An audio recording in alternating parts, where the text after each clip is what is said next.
যারা আমার অগোচরে আমাকে বলেন আমি মহিলা মানুষ হয়ে ফার্মেসি চালাই, আমি মহিলা মানুষ হয়ে ফেসবুক চালাই, আমার লজ্জা নাই, তাদেরকে বলতেছি শুনেন, আমার লজ্জা আছে বলেই আমি ফার্মেসি চালাই, আমার লজ্জা আছে বলেই আমি ফেসবুক চালাই, আমার লজ্জা আছে বলেই আমি পরিশ্রম করে হালাল ইনকাম খাই। আর যদি আমার আপনাদের মতো লজ্জা না থাকতো তাহলে আমি সুদ খাইতাম, ঘুষ খাইতাম, চাঁদাবাজি করতাম, সন্ত্রাসী করতাম, পরের হক আত্মসাৎ করতাম, পরের সম্পত্তি আত্মসাৎ করতাম। আমার তো লজ্জা আছে, আমি এগুলো করি না, কারণ আমি জানি এগুলো করা পাপ। আমি মহিলা মানুষ হয়ে ফার্মেসি চালাই, আমি মহিলা মানুষ হয়ে ফেসবুক চালাই, এতে আপনারা তো জ্বলে কেন? আমার যোগ্যতা আছে এজন্য আমি চালাই। আপনার যোগ্যতা থাকলে আপনিও চালান, আপনাকে কে বাধা দিছে? আমি মহিলা মানুষ হয়ে চালাতে পারি, আপনি পুরুষ মানুষ হয়ে চালাতে পারেন না কেন?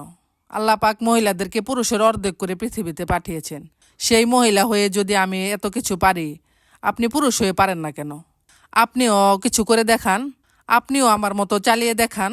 ও নিজে কিছু করতে পারবেন না, যোগ্যতা নাই, অন্যের ভালো কিছু দেখে জ্বলে পুড়ে মরবেন, এইটা কোন ধরনের মানসিকতা? আকাইম্মাগুলা।